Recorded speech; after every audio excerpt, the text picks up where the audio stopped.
So today we're going to break down a pretty provocative argument. The idea that for Christian men, being able to fight isn't just a good idea, it's actually a spiritual duty.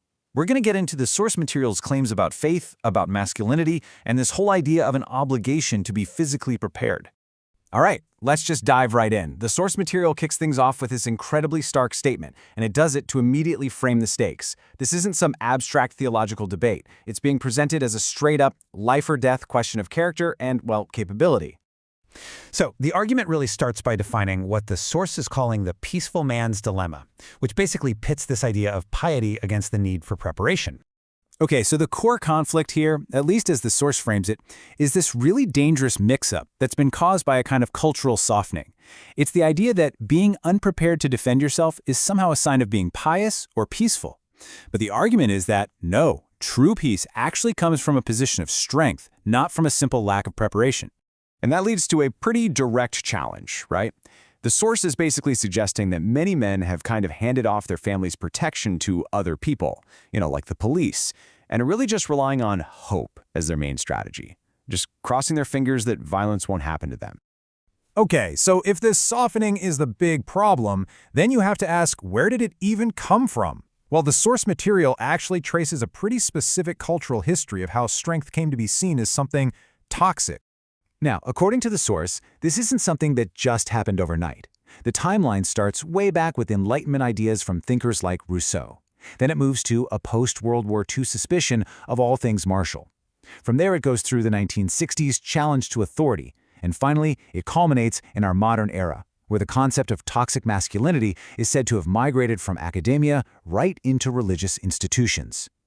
And the source makes a really interesting claim here, that this whole shift wasn't really driven by deep theology, but by the church's desire for cultural approval. And this created a massive conflict, scripture versus culture. So check this out. The source basically contrasts two different views of Jesus. On one side, you have the cultural lens view, which emphasizes this passive, nice teacher in order to avoid offending anyone and to gain respectability. But the counter view points to Scripture that describes a conquering king and a church that will not be overcome. The core claim here is that, for the sake of fitting in with the culture, one view was promoted while the other was seriously downplayed. All right, so after laying out the problem, the source then moves on to the solution. And it's a big one, framing physical training not just as, self-improvement, but as an actual spiritual duty.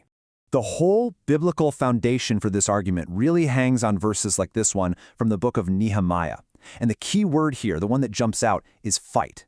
The source presents this not as a suggestion, not as a last resort, but as a direct, proactive command from God to protect your family and your home. So you might be thinking, if the command is so clear, why aren't more people following it? Well, the source argues the reasons aren't really that theological. They're practical. Training is hard. It's uncomfortable. It can be humbling. And the claim is that it's just way easier to create a spiritual justification for avoiding all that difficult work. And then the argument gets even bigger. It moves beyond just personal responsibility and into generational impact. A father's physical readiness, or his lack of it, is presented as something that is actively teaching his son about masculine strength and his daughter about what to expect from a husband. Okay, and this brings us to the final and maybe the deepest part of the whole argument we're digging into today.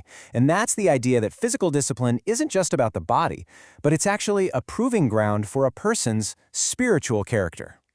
The Apostle Paul is brought in here as the prime example. When he says, I discipline my body, the source interprets this as forging the kind of man who can actually endure hardship.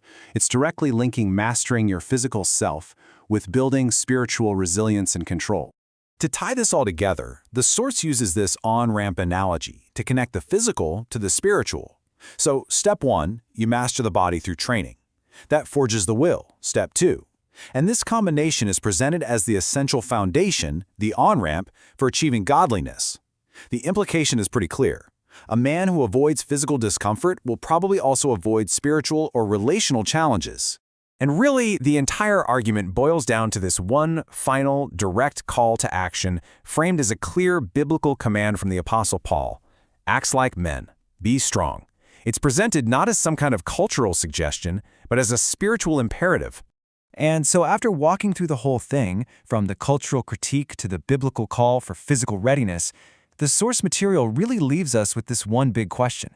It's a question that encapsulates the entire theme we've explored, and it prompts you to really think about what it truly means to be strong today.